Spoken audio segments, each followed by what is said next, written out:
और भाई advanced accounts में 80 प्लस लाना चाहते हो और ला सकते हो या नहीं, ये देखने के लिए वीडियो पे क्लिक किया है तो मेरे भाई बिल्कुल सही जगह पे आए हो। Hello everybody, Dev Shah this side. और आज जो है इन डेप्थ एनालिसिस करके मैं आपको बताने वाला हूँ कि क्या एडवांस्ड अकाउंटिंग में 80 प्लस लाना आपके लिए पॉसिबल होगा या नहीं। और अगर आप सच में लाना चाहते हो तो भाई हम आज जो है फटाफट से बात करने वाले हैं कि 80 प्लस लाने के लिए आपको किस तरीके की प्रिपरेशन गाइडलाइंस फॉलो करना है। जब आप इस सब्जेक्ट को स्टडी कर रहे हो तब क्या क्या ध्यान में रखना है, रिवीजन के वक्त क्या क्या चीज़ों को ध्यान में रखना है, आखिरी 2.5 दिन में क्या क्या चीज़ों का ध्यान रखना है और किस तरह से आपको आपका पेपर लिखना है। तो देखो, स्टार्ट टू एंड पूरी गाइडेंस दे रहा हूँ, ठीक है मेरे भाई, तो टेंशन मत लेना। सबसे पहले वीडियो को फटाफट से चालू करते हैं और बात करते हैं प्रिपरेशन गाइडलाइंस के बारे में। जब आप स्टडी कर रहे हो तब आपको क्या क्या चीज़ें ध्यान में रखनी है। आपको सारे चैप्टर्स के साथ वेल इक्विप्ड होना है। सारे चैप्टर्स, सारे कंसेप्ट आपको सही तरह से पता होने चाहिए।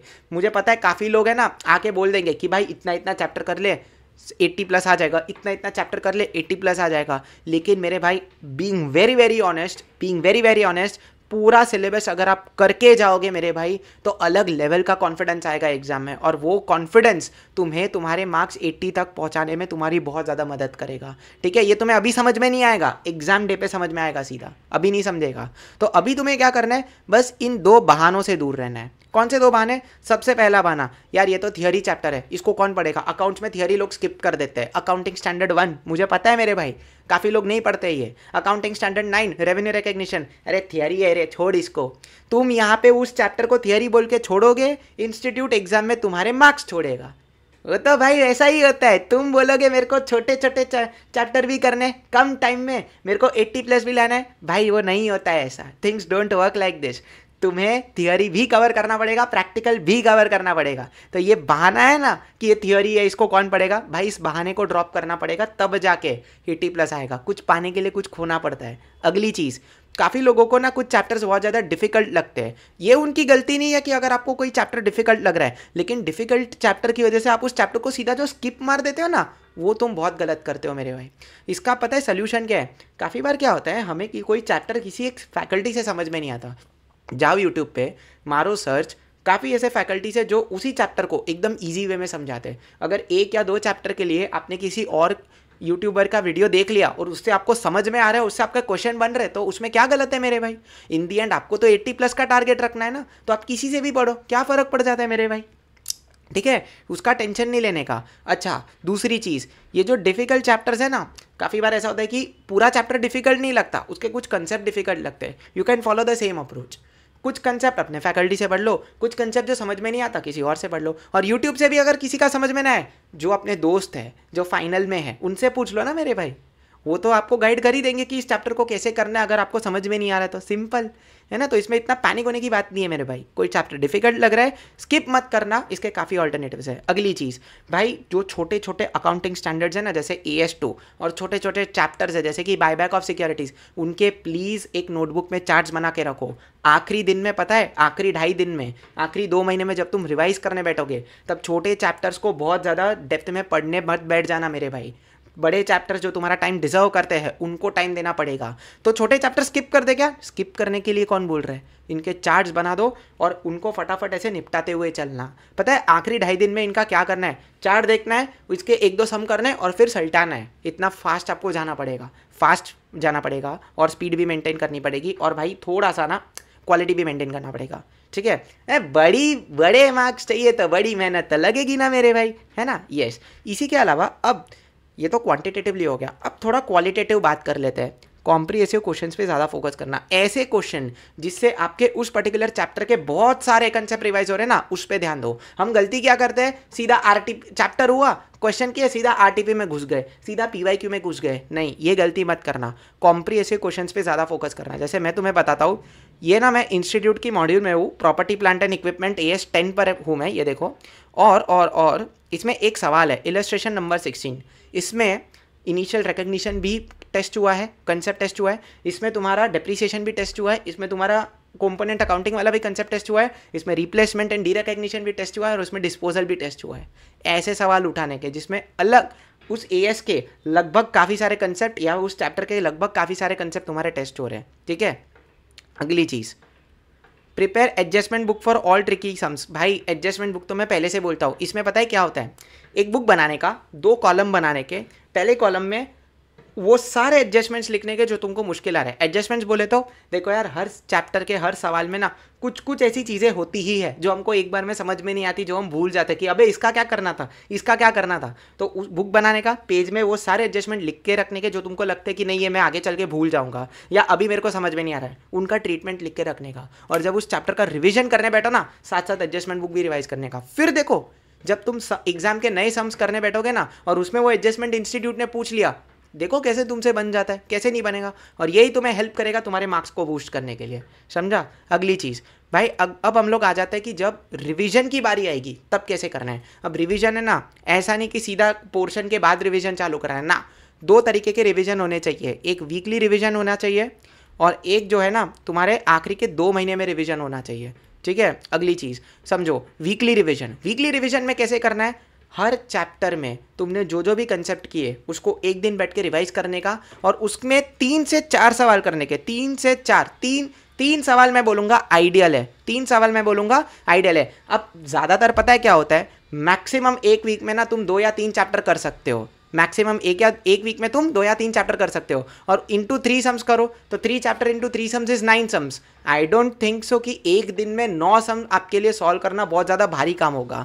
तो हफ्ते में एक दिन लेने का 9 सम कर देने के, ठीक है। और उस दिन कुछ नया नहीं पढ़ने का। साथ ही साथ बाकी के जो भी सम्स तुमने किए उनको एक बार ऑडिट कर दो और उनके वो जो भी आरटीपी है उसको भी एक बार ऑडिट कर दो, क्योंकि मैं देख रहा हूँ कि नए सिलेबस में ना इंस्टीट्यूट मोस्टली मॉड्यूल के सम्स ही आरटीपी में डाल रही है, ठीक है। आगे बढ़ते हैं।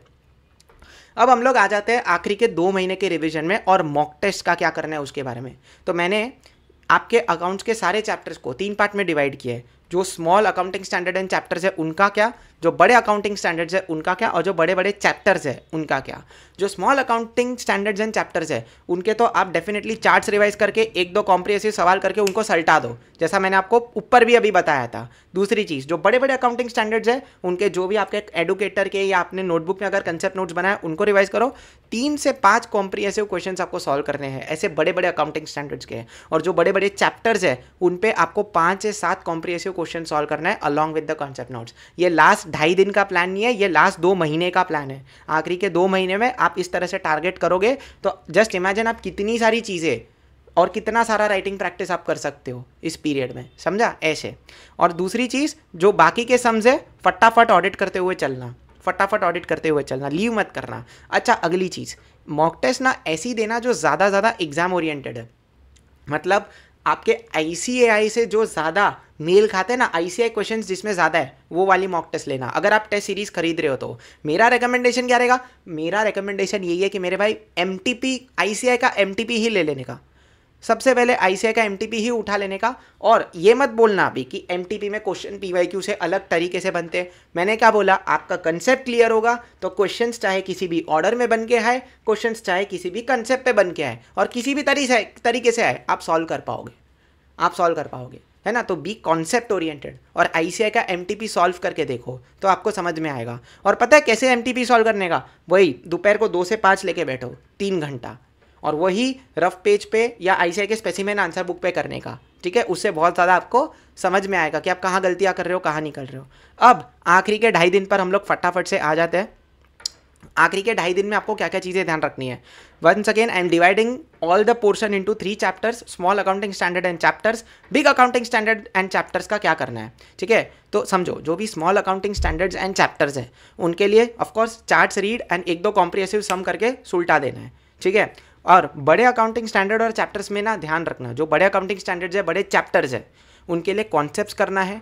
3 कॉम्प्रिहेंसिव क्वेश्चंस आपको सॉल्व करने हैं और बाकी सारे सवालों को नहीं, कुछ सवाल जो आपको लगते हैं बहुत ज़्यादा ज़रूरी है उनको ऑडिट कर लेना, क्योंकि आखिरी 2.5 दिन में ना you will be very short of time. तो ये तो आपको फटाफट ऐसे ही उड़ाना पड़ेगा। इस पे आपका थोड़ा सा फोकस होगा, इसलिए देखो, जो स्मॉल ASN चैप्टर्स है उसमें बाकी सब मैं आपको ऑडिट करने के लिए भी नहीं बोल रहा हूँ, क्योंकि वो आपको फटाफट करके निपटाना है, क्योंकि आपने पहले पढ़ा होगा, आपको मस्त याद होगा। और जो बड़े अकाउंटिंग स्टैंडर्ड एंड चैप्टर्स है उसमें ये अप्रोच फॉलो कीजिएगा। और एक आखिरी टिप एग्जाम डे के लिए, सुबह जल्दी उठने का।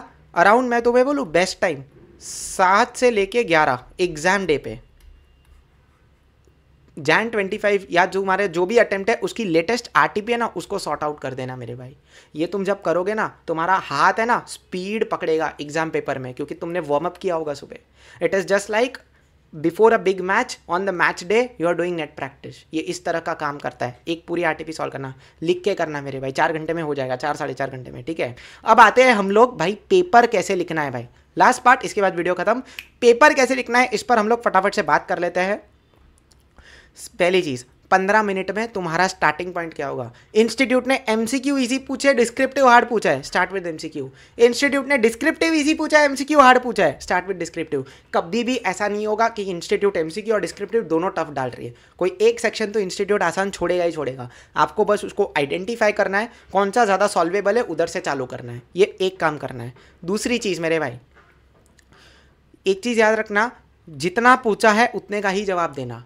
काफ़ी बार पता है क्या होता है, जैसे समझो अमालगमेशन का सवाल पूछा है, इंस्टीट्यूट ने पूछा है कि सिर्फ परचेस कंसिडरेशन कितना है नेट एसेट मेथड से, वो बताओ। आप purchase consideration, net asset, journal entry, balance sheet सब बना के आते हो, और फिर एंड में पता चलता है अबे इंस्टीट्यूट ने सिर्फ परचेस कंसिडरेशन कितना है वो पूछा था। तो इसमें आपकी मेहनत गई, इसमें आपका समय भी गया एग्जाम में। तो इसीलिए सिर्फ लास्ट लाइन पढ़ लेने का क्वेश्चन का, उसके बाद आपको समझ में आ जाएगा। काफ़ी लोग ये चीज़ बोलते भी है, बट वो क्यों बोलते हैं उसके पीछे का आज मैंने आपको लॉजिक भी बताया। अगली चीज़, पीएनएल का और बैलेंस शीट का एप्रोप्रिएट फॉर्मेट बताओ बनाना। मैंने आपको पहले ही बोला कि मेरे भाई आप सीए फाउंडेशन में नहीं हो, आप सीए इंटर में हो, आप जो पीएनएल बैलेंस शीट का फॉर्मेट बनाते हो it is govern by schedule 3 of companies act. और लीगल फॉर्मेट अगर आप रॉन्ग बनाओगे तो डेफिनेटली इंस्टीट्यूट मार्क्स काटेगा ही। और याद है पिछला वीडियो जब मैंने अपलोड किया था उसमें मैंने एक एस्पिरेंट की सर्टिफाइड कॉपी को देख के बताया था, जहाँ उसको 2-3 मार्क्स मिलने चाहिए थे, इंस्टीट्यूट ने 0 दे दिया।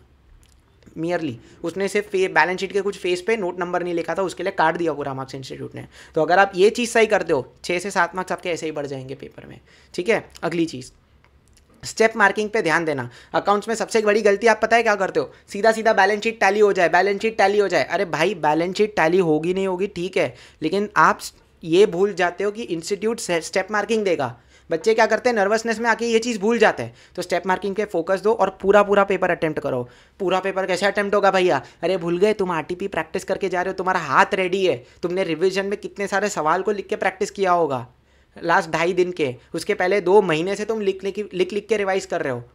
तो ऑफकोर्स स्पीड तो बनी जाएगी, तब तक टेंशन मत लेना। और कभी भी तुमको ये डाउट है ना कि कितना टाइम लगाना है मुझे हर क्वेश्चन में, तो आपको देखो 100 मार्क्स का पेपर सॉल्व करने के लिए 180 मिनट मिलते हैं। तो 100 डिवाइड बाई 180 इंटू वो क्वेश्चन कितने मार्क्स का है उसको मल्टीप्लाई करके आंसर निकालो। जितना टाइम आएगा उतना ही टाइम तुम्हें उस क्वेश्चन को देना, उससे ज़्यादा नहीं देना है। ये चीज़ का ध्यान रखना, ठीक है। साथ ही साथ इस वीडियो को एंड करने से पहले मैं एक बहुत ही इंपॉर्टेंट चीज़ कहना चाहता हूँ, बट उसके पहले एक छोटी सी चीज़ कि मेरे भाई इस दुनिया में कोई भी प्लान परफेक्ट नहीं होता।